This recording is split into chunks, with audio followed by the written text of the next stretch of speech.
Le rideau se lève. Ah, le voilà, le gros Balzac, en train d'écrire un roman.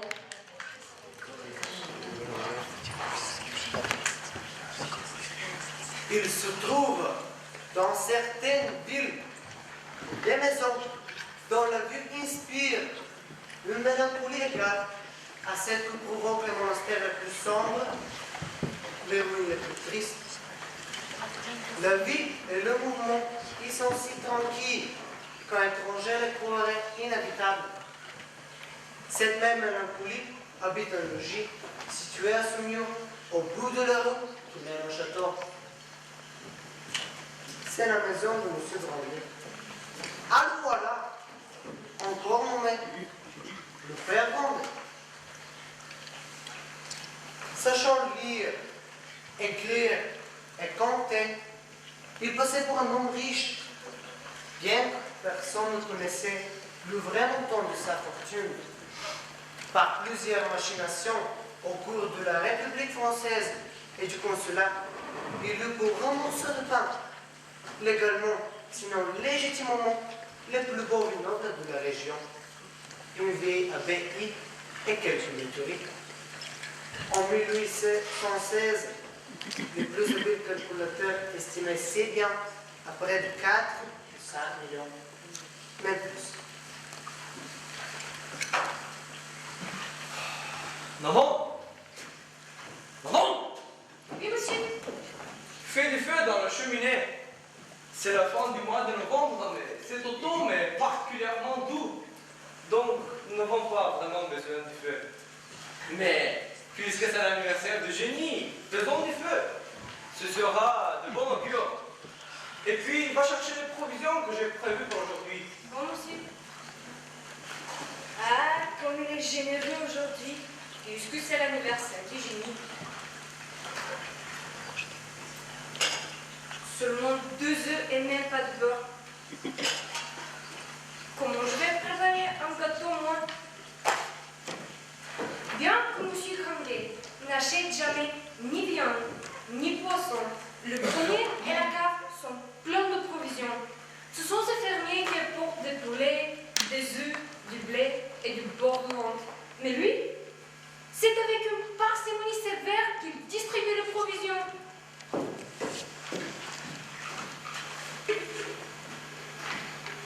Eugénie! Oui, papa. Tiens, ma petite. Comme toujours, tu as le cadeau de ton père. Cette pièce d'or, tu dois la garder avec celle des années précédentes. Fais-moi voir ta. Tout de suite, papa. Elle a 23 ans aujourd'hui, notre fille. Et je ne vois point de parti pour elle à ce mieux. Ah, c'est vrai. Il faudra bientôt s'occuper d'elle. Mais on verra. On verra. Je me retire dans mon cabinet. Que personne ne me dérange. C'est demain que je verrai les 2 heures de Génie. Bonsoir, Mère Grandet. Quand il s'agissait des finances, M. Grandet tenait du tigre et du bois. Il savait se coucher, se blottir, envisager longtemps sa proie, se délaisser. Puis il ouvrait la gueule de sa bourse et engloutissait le char et se couchait tranquillement comme le serpent. L'avarice de ce bonhomme était si passionnée que depuis longtemps, il entassait son argent pour pouvoir le contempler secrètement.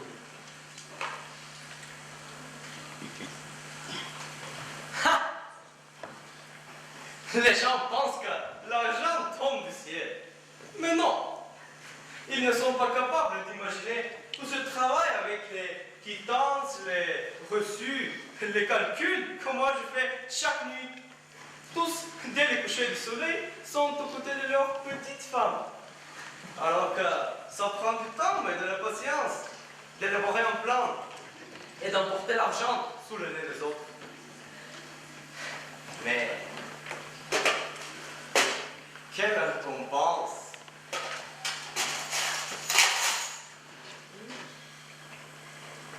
Personne ne peut comme moi jouir de cet éclat éblouissant. Sentir cette chaleur caresser, couper une telle quantité d'eau. Ce n'est pas un homme de se me occuper ici. Peut-on connaître comme ça? Veut-il casser notre porte? Quelle diablesse! Ah, c'est un jeune homme, accompagné du facteur de messagerie qui porte deux mains énormes. Madame Condé, Eugénie, continuez avec vos occupations et laissez-moi m'entendre avec monsieur. C'est un vengeur. Il ne peut venir que de Paris. À cette heure-ci, vient la diligence du grand bureau. Ce jeune homme doit être ton nouveau Charles. Charles? Eugénie. Charles est le fils du frère aîné de ton père. Il habite depuis des années à Paris. On dit que c'est un riche marchand de vin en gros. Ah, asseyez-vous auprès du feu. Bonsoir, Madame Condé. Enchanté, ma cousine. Vous avez sans doute froid, monsieur. Vous venez peut-être de... Voilà bien des femmes. Laissez donc monsieur se reposer. Mais mon père, monsieur peut-être a besoin de quelque chose. Il a une langue. Ma cousine, je vous remercie, mais j'ai des nerfs. Je n'ai besoin de rien. Je ne suis même pas fatigué.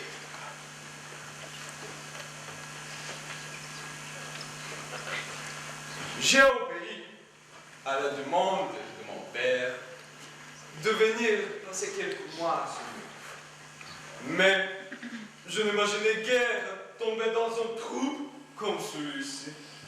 Dire modeste, c'est exagéré. La maison n'est pas bien soignée. Les marches d'escalier sont pourries. Qu'au diable mon père m'envoie-t-il faire ici? Quelle finesse. La délicatesse de ses traits. Le parfum exhalé par ses cheveux. Si gracieusement soigné. Et quelle élégance. Un vrai Parisien. Et moi? Je suis qu'une fille ignorante qui passe ses journées à raconter ses débats et à refaire les habits de mon père. Ma vie passe dans cette maison, devant cette fenêtre, sans voir dans cette rue silencieuse, plus de passants par heure. Ah, je dois m'occuper de cette chambre pour donner à ce trou misérable une apparence plus confortable. Maman, je vais chercher des draps pour faire le lit de M. Charles et préparer sa chambre. Maman, monte les valises et va chercher le bossoir pour réchauffer le lit de monsieur. Oui, mademoiselle.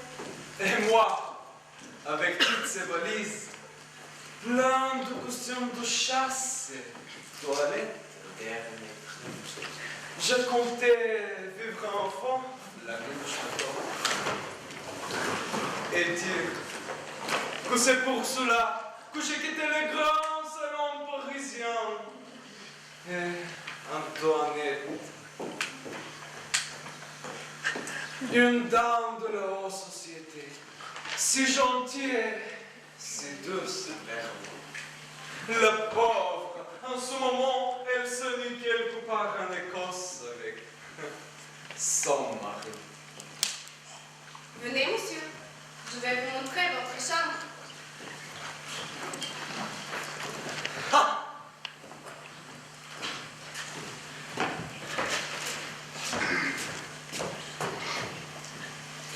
Voilà, voilà. Après 23 ans, mon frère me tombe de ces nouvelles. Mais quelle nouvelle! Il s'est brûlé la cervelle.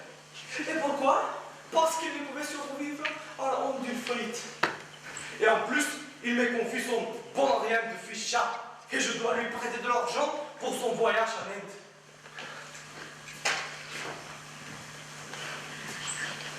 Voilà.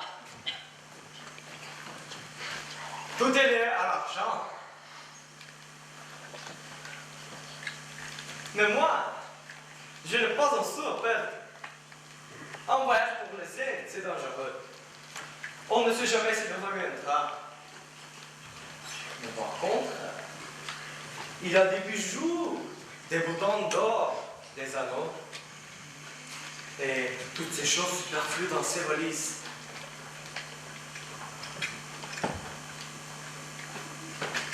Je vais lui suggérer de les vendre pour avoir le capital initial nécessaire pour ses premiers pas dans le commerce.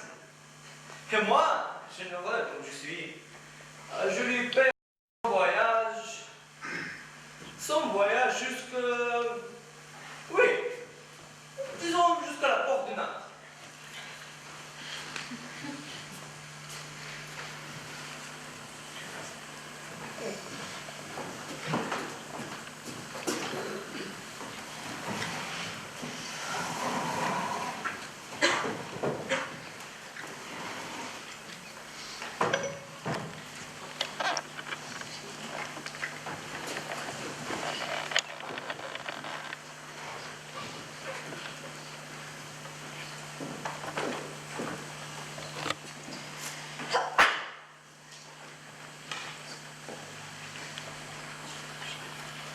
Quelle belle journée, maman. Pardon?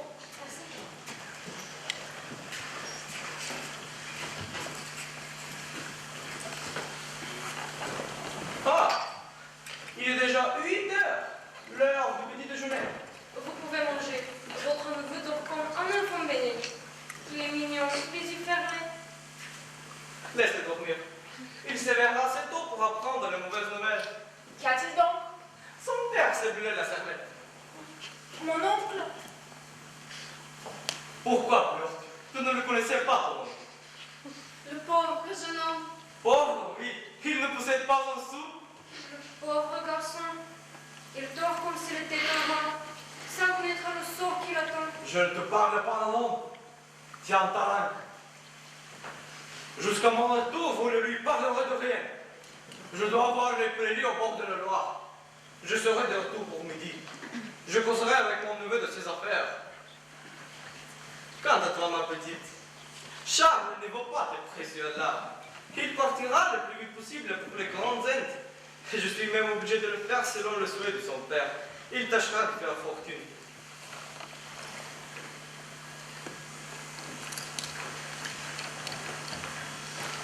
Oh maman, je t'offre. Je n'ai jamais souffert ainsi.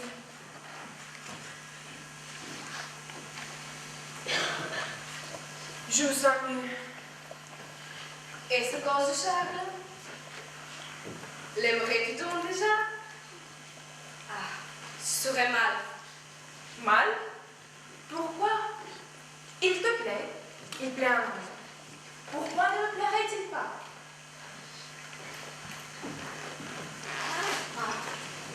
Il est déjà 11 heures. Un vrai parisien. Il en mérite un pour faire sa toilette. Je l'entends marcher en haut depuis plus d'une heure. Tais-toi, maman. Il arrive. Avez-vous passé une bonne nuit, maintenant? Bien, monsieur. Et vous? Moi, parfaitement. Vous devez avoir faim, mon cousin. Mettez-vous à table. Je ne déjeune jamais avant vous. Tiens, mais il est 11 heures. J'ai été matinal. Matinal? Mais oui. À Paris, la vie commence aller au théâtre, à l'opéra. Et puis, après chaque spectacle, il y a des réceptions, des bals. On s'amuse bien. Je ne rentre jamais avant minuit. Et vous? Vous vivez toujours ici? Toujours. Excepté pendant le vendage. Alors, nous allons mettre un anneau et nous restons tous à la métairie. Et vous n'en sortez jamais? Quelquefois le dimanche, après la messe, quand il fait beau, nous allons sur le pont, regarder les travaux dans les champs. Tenez, mon cher monsieur, des œufs à la coque. Des œufs frais? Mais c'est délicieux. Si vous avez de beurre. Ah, de beurre. Vous n'aurez donc pas d'autres galettes pour midi? Mais donne du beurre, non? Ma foi, ma chère cousine, si vous étiez un grand toilette de l'opéra, je vous garantis que vous y pourriez faire bien des péchés d'envie aux hommes et de jalousie aux femmes. Voilà papa! Eh bien, qu'avez-vous donc? Mais voilà mon père! Eh bien, Ah, vous avez fait fête à votre neveu. C'est bien, c'est très bien. Quand le chat court sur le toit, les souris dansent sur le plancher. Ah, mon neveu, le café est amer, mais la vie est encore plus parfois. Et moi, je vais vous dire des choses qui ne sont pas secrètes. Je vous attends dans le jardin.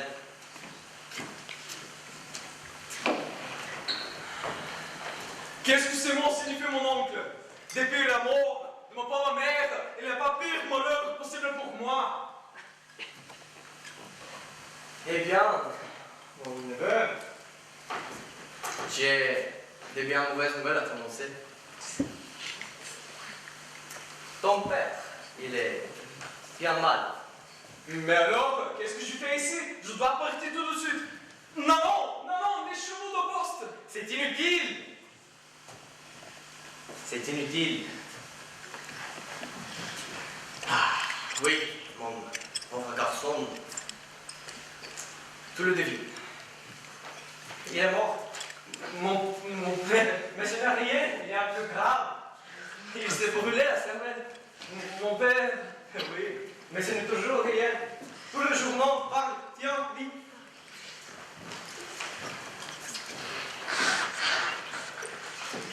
Non, ce n'est pas possible.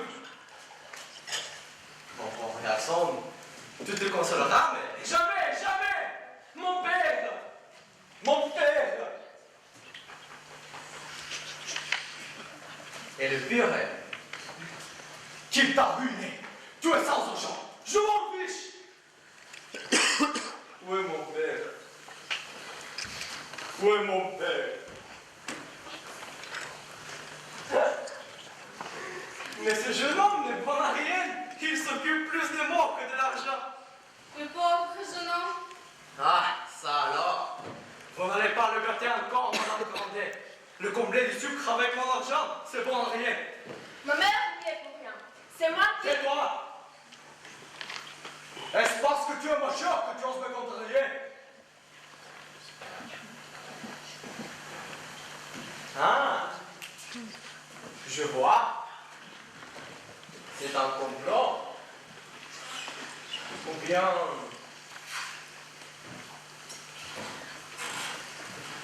N'est-ce pas, monsieur Génie? Charles ne nous aide de rien. Il n'a ni sou ni maille. Son père a fait faillite. Et quand ce millefleur aura pleuré ses larmes, il décampera d'ici. C'est décidé. Je ne veux pas qu'une révolution dans ma maison.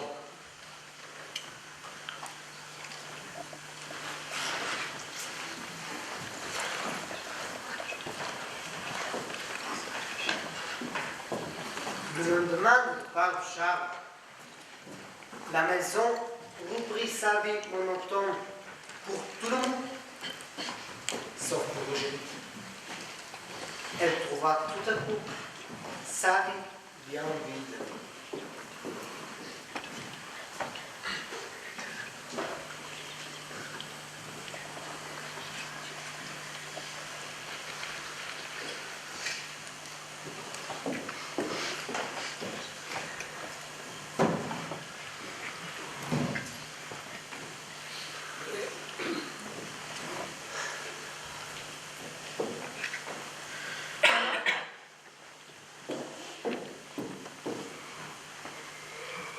sorte que papa ne s'en rende pas compte, car il se fâchera une fois de plus. Oui, mademoiselle. Qui sait s'il ne reviendra pas plus tôt que nous le croyons.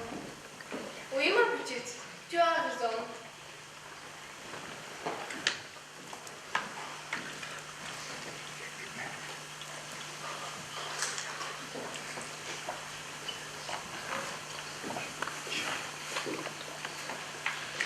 Maman, regarde encore une fois le portrait de sa mère. Qu'elle est belle.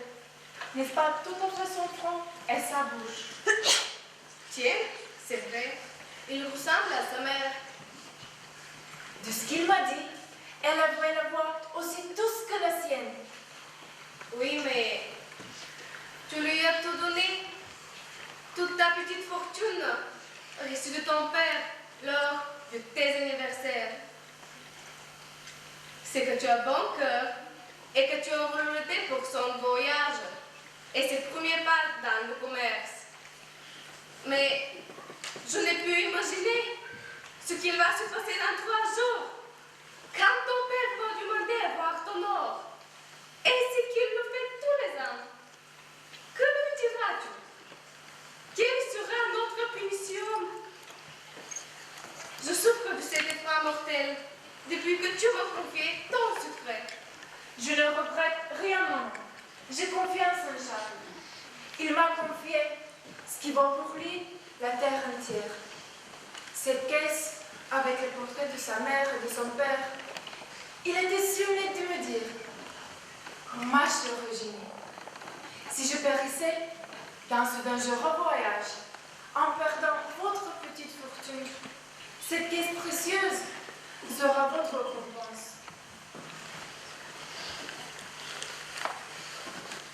Mais le portrait, détruisez-le, afin qu'il n'aille pas dans d'autres mains. Mais il reviendra sain et sauf, et j'en suis sûre, car c'est notre amour qui l'aidera à survivre et à surmonter toutes les difficultés. Oh maman, il m'aime, il me l'a dit. À toi, Eugénie, à jamais. Car un cousin est mieux qu'un frère. Il peut t'épouser. On se le promet, maman, pour vous qui gagnez suffisamment d'argent pour rembourser le créancier et réparer l'honneur de sa famille. Et papa fait des démarches. Il se connaît. Tu vois, maman, il n'est pas méchant. Mais qui dit ici que je suis méchant? Mon Dieu, ayez pitié de nous. Qu'est-ce donc cela? C'est de l'or? Du bel or? Fais-moi voir combien cela pèse. Non, papa, ce n'est pas de moi. C'est de quel or? Ah.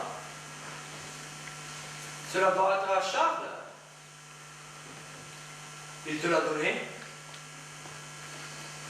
Contre quoi? Je mourrai mon enfant. Non, elle lui a fait don de sa petite fortune.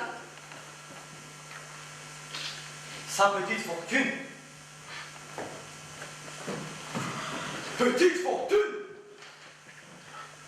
5952 francs en pièces d'or. Maudit serpent de fille, mauvaise graine, tu sais bien que je t'aime et tu en as plus. Vous voyez, elle est gauche son père. Par Dieu, tu auras jeté notre fortune au pied de ce volubier qui a des bottes de mon camp. Par la serpette de mon père, je ne peux te désarrêter, nom de ton.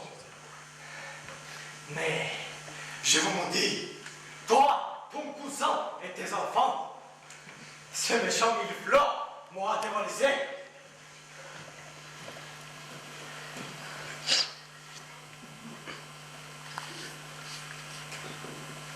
Elle ne bougera pas. Elle ne sourcillera pas. Elle est plus grondée que je ne le suis.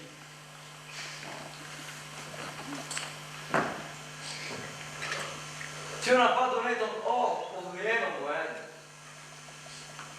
Beaucoup d'or.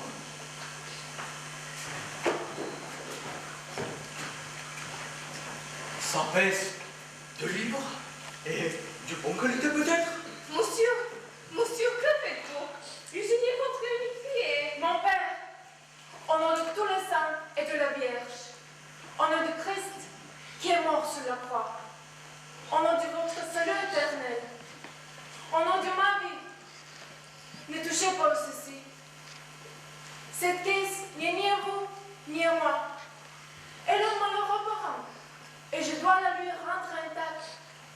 Mon Père, ne la détruisez pas, ou vous me détruirez.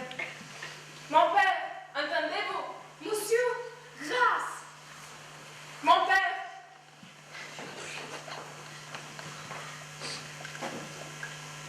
Eh bien, mon Père, si votre couteau entame seulement une parcelle de cet or, je perce de celui-ci. en seras-tu donc capable, Eugénie? Oui, monsieur. Elle le fera comme elle le dit. Soyez raisonnable, monsieur, pour une fois dans votre vie. Oui, monsieur. Arrêtez. Vous m'assassinez. Venez, monsieur. Madame, c'est moi.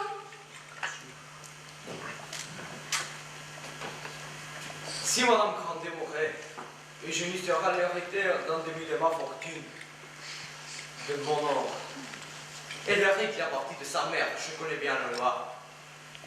Non, je ne peux pas me laisser dépouiller, trahi, tuer, dévoré par ma fille.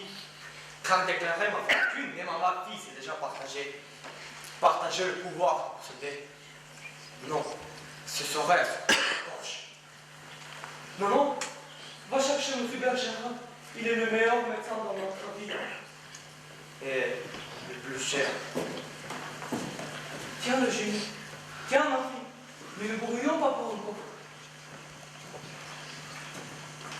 Malgré les souhaits que Grandet faisait pour la santé de sa femme, malgré les soins les plus tendres du génie, Mme Grandet marcha rapidement vers le mot.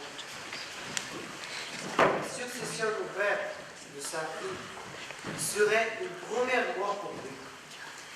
Partager la fortune avec elle? Non. Non. Et le poussa à renoncer à l'héritage de sa mère, de façon qu'il restait le seul propriétaire de tous les biens familiaux. Et quand il lui avait expliqué qu'il avait été une affaire, il lui promit une drôle de ronde de 50 par mois. Elle accepta toutes les conditions, sans aucun remarque.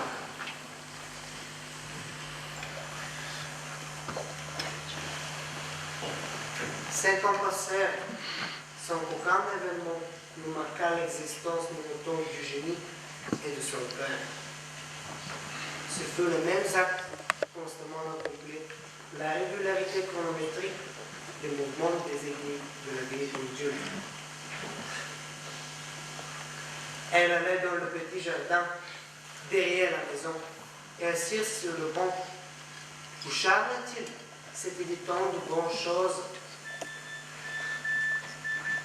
Et le soir, en regardant les étoiles, elle lui adressait une question. Es-tu bien? Ne souffres-tu pas? Penses-tu bien à moi? Mais où es-tu? Pourquoi n'écris-tu pas? Plusieurs années s'étaient écoulées ainsi, sans qu'elle n'ait jamais reçu une seule lettre. Il n'y a pas de nouvelles. C'est une bonne nouvelle. S'il lui était arrivé quelque chose, nous le saurions déjà. À l'âge de 83 ans, ce fut M. Grandet pris d'une paralysie.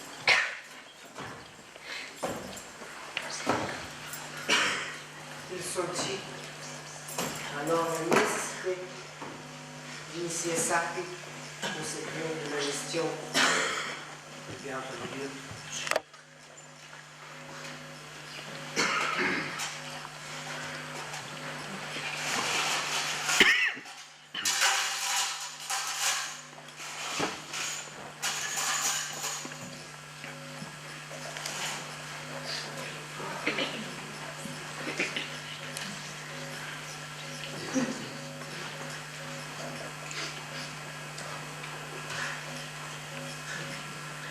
ce dernier effort lui coûta la vie.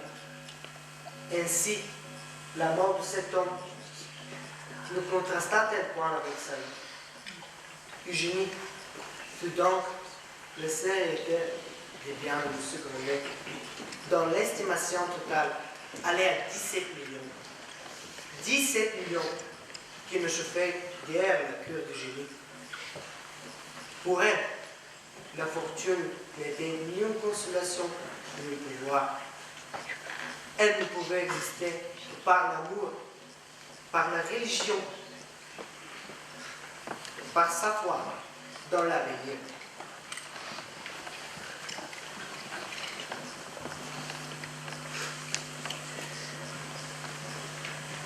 Mademoiselle, mademoiselle, une lettre.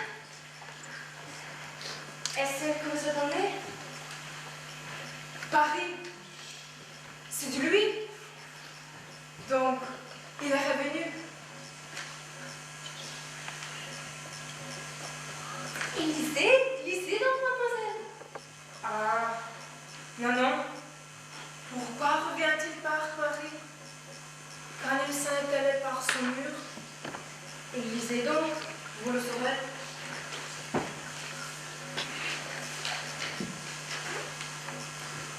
Ma chère cousine, ma chère cousine, je ne suis plus Eugénie. Ma chère cousine, vous m'avez porté bonheur. Je suis devenue riche. Pendant les 5 dernières années, j'ai presque ramassé 3 millions à la sœur de mon enfant et au prix de la perte de toutes mes illusions. Malheureusement pour moi, le moment des illusions est passé.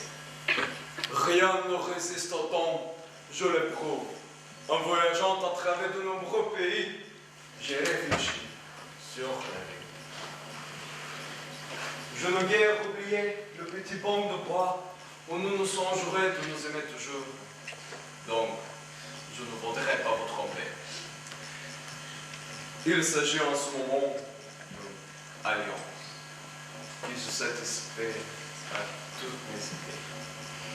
Le mariage avec la fille unique d'Aubryon m'apporte beaucoup d'avantages comme son nom, un titre, la place du gentilhomme honoraire de la chambre de Sa Majesté, et donc une position des plus brillants. L'amour dans le mariage, c'est une chimère. Je vous assure, ma chère cousine, que je n'ai pas le moindre monde de Madame d'Aubryon, mais par son alliance, j'assure à mes enfants ce dont on m'a privé à la faillite de mon père. Pas de bonnes nouvelles, n'est-ce pas, mademoiselle? Ça se voit sur votre visage. Vous êtes très pâle. Tenez, prenez quelques gouttes d'eau fraîche. Vous irez mieux.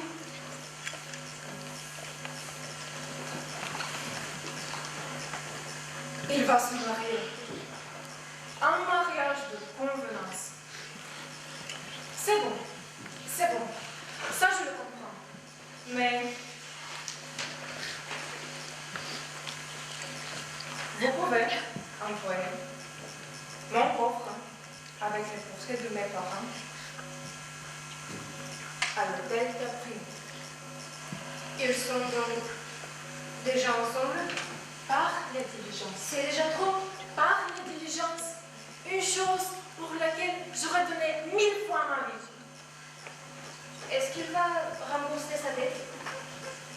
Il m'envoie 8000 francs, comprenant l'intérêt et le capital, que je lui ai prêté. Au moins, vous n'avez pas perdu votre argent, mademoiselle. Laisse-moi seul le nom. Je m'en vais au cabinet de papa.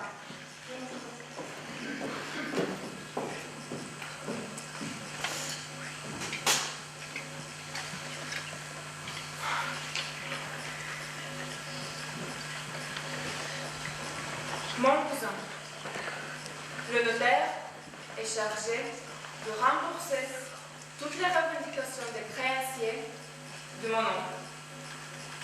soit ailleurs, selon les conventions sociales auxquelles vous sacrifiez nos premiers amours.